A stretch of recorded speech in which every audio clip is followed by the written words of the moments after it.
அனைவருக்கும் வணக்கம். மகர ராசிக்காரர்களுக்கு புண்ணியங்களை புரட்டித் தரும் புரட்டாசி படையல் நிகழ்ந்து கொண்டிருக்கும் செப்டம்பர் மாதம் 18ஆம் தேதி தொடங்கி 17ஆம் தேதி வரை, அதாவது அக்டோபர் மாதம் 17ஆம் தேதி வரை நிகழவுள்ள இந்த புரட்டாசி மாதம் என்ன மாதிரியான நன்மைகளை எல்லாம் வாரி வழங்க இருக்கு அப்படின்னு சொல்லி பார்க்கறதுக்கு முன்னாடி, புரட்டாசி என்றால் எல்லோர் மனதிற்கும் வரும் நினைவுகள் என்ன அப்படின்னா, புரட்டாசி சனிக்கிழமையில் போடப்படும் படையல், தளியல் அல்லது தளிகை, மங்களகரமான மஞ்சள் ஆடைகளை அணிந்து கொண்டு திருப்பதியை நோக்கி செல்லுகின்ற யாத்திரை மக்கள், விண்ணை முட்டும் அளவிற்கு ஓங்கி ஒலிக்கின்ற கோவிந்தா நாமகோஷம்.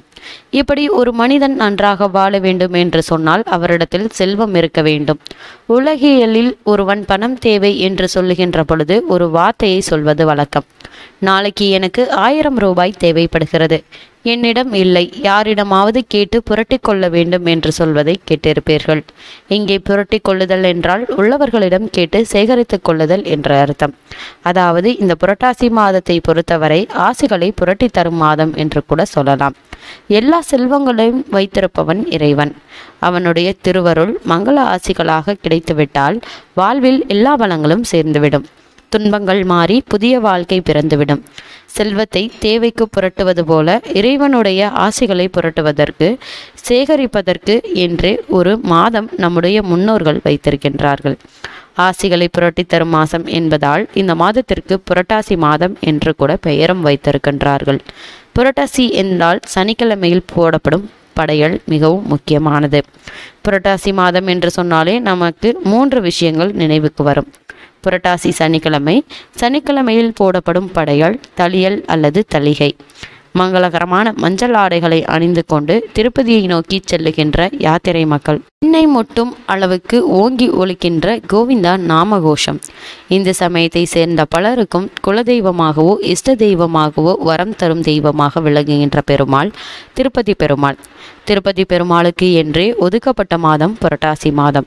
புரட்டாசி மாதத்தில் திருவோண நட்சத்திரம்தான் அவருடைய அவதார திருநட்சத்திரம். இந்த புரட்டாசி மாதத்தை விரத மாதம் என்று சொல்லும் வழக்கமும் உண்டு.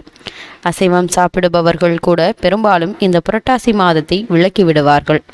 பல குடும்பங்களில் புரட்டாசியில் ஒவ்வொரு சனிக்கிழமைகளிலும் காலையில் எண்ணெய் தேய்த்து குளித்து விரதமிருந்து மதியம் தலைவாழை இலை போட்டு சர்க்கரை பொங்கல், கொண்டைக்கடலை, சுண்டல், பாயாசம், தளிகை, அதாவது பெருமாள் வடை என்று அலங்காரமாக பலவிதமான பிரசாதங்களை செய்து படைப்பார்கள்.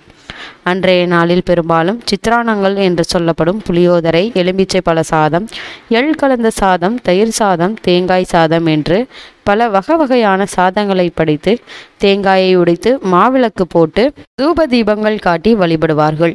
சாம்பிராணி புகையை போட்டு மணி அடித்து வீட்டில் உள்ள அவ்வளவு பேரும் ஏகோஷமாக கோவிந்தா கோஷத்தை போடுவார்கள். இந்த புரட்டாசி மாதம் என்றாலே திருமலையில் பிரம்மோற்சவம் தான். புரட்டாசி மாத திருவிழாக்களில் மிகவும் முக்கியம் வாய்ந்தது இந்த பிரம்மோற்சவமாகும்.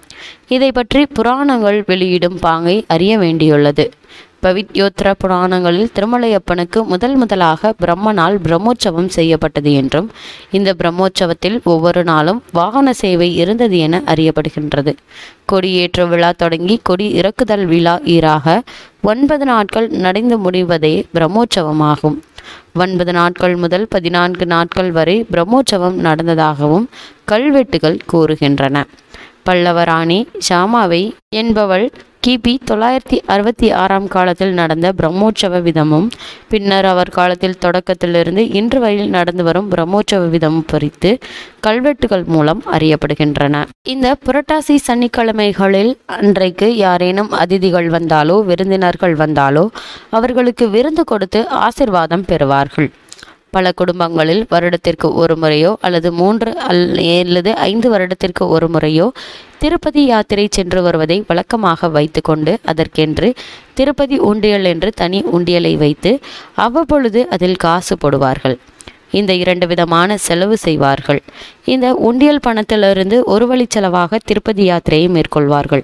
அல்லது திருப்பதி யாத்திரை மேற்கொண்டு ஆனந்த நிலையத்தை வலம் வந்து உண்டியலில் இந்த பணத்தை அவனுக்கு உண்டியலோடு காணிக்கையாக சேர்த்துவிட்டு புதிய உண்டியல் வாங்கி வந்து மஞ்சள் துணி முடிந்து சனிக்கிழமையில் மறுபடியும் தளிகை போட்டு காணிக்கை சேர்க்க ஆரம்பிப்பார்கள். இன்றைக்கும் கிராமங்களில் பல குடும்பங்களில் இந்த திருப்பதி உண்டியல் வழக்கம் உண்டு. இந்த திருமலையானை பொறுத்த வரைக்கும் மன்னிப்பு கேட்டால் மன்னிப்பான் என்றும் மறைத்துவிட்டால் தண்டிப்பான் என்றும் கூறுகிறார்கள். பெரும்பாலான மக்களுக்கு திருப்பதி ஏழுமலையானிடம் பயமும் பக்தியும் உண்டு.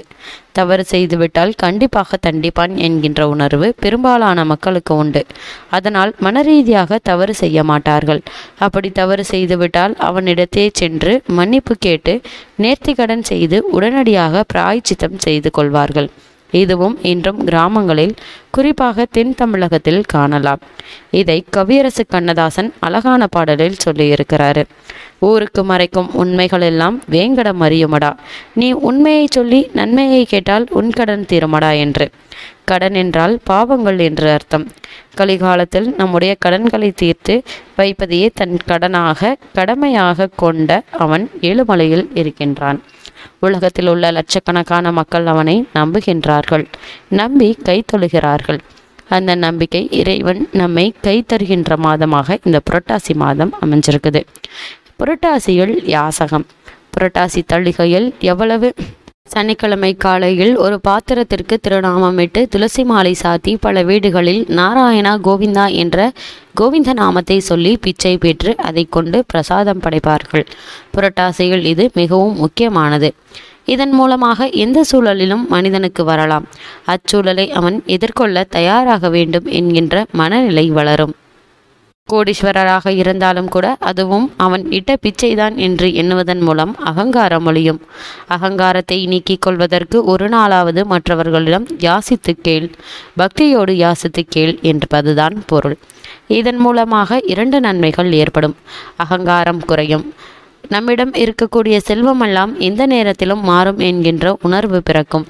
நான் எனது என்கின்ற உணர்வுகள் தொலைந்துவிட்டால் இறைவனுடைய பேரருள் எளிதாக கிடைத்துவிடும். இதைத்தானே திருவள்ளுவரும் யான் எனது எனும் செருக்கு அறுப்பவன் வானோர்க்கு உயர்ந்த உலகம் புகும் என்றார். அந்த உயர்ந்த உலகம் என்பது திருமலை.